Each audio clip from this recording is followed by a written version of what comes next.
As Armenia prepares for further important negotiations regarding Nagorno-Karabakh, the Prime Minister Nikol Pashinyan has appointed Ara Ayvazyan as the new foreign minister. Ayvazyan had previously served as Armenian ambassador to Lithuania and Mexico. He will be replacing Zohrab Minatakyanyan, who had resigned from the cabinet. More details have furthermore emerged about unilateral withdrawals in Nagorno-Karabakh. 7 villages in Karabakh's Martakert region will be handed over to Azerbaijan in accordance with the peace agreement signed between Armenia, Azerbaijan and Russia on November 10th. These villages were formerly part of the Aghdam region, which is set to be transferred to Azerbaijan. They became part of the Martakert region in 1993. On Thursday, Artsakh's information center reported that the villages of Nor Maraga, Nor Aygestan, Nor Seysulan, Nor Karmiravan, Nor Haykajur, Hovtashen, and Nor Jurabert will be handed over to Azerbaijan by November 20th, 2020. Roughly 2,000 residents will need to abandon their homes and relocate by the deadline. The announcement says that the Armenian government is intervening to help relocate the properties of the village's residents and to provide accommodations and other support. In other news, former Chief Military Inspector Movses Hagopian held a press conference and made comments about the war. Hagopian stated that the armed forces faced multiple organizational problems.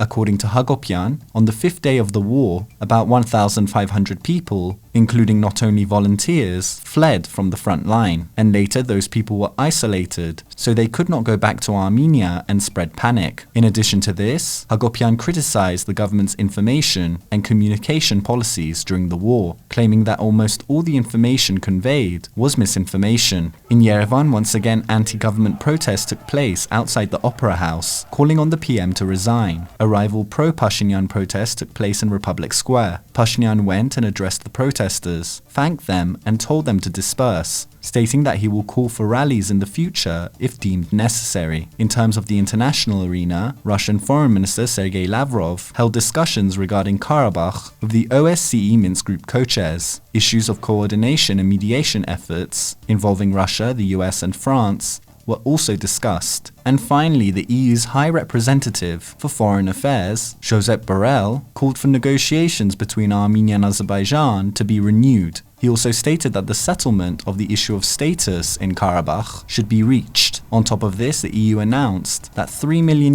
will be supplied to the people affected by the war. Borrell said the following, quote, "The EU considers that efforts must be renewed for a negotiated, comprehensive and sustainable settlement of the conflict, including on the status of Nagorno-Karabakh."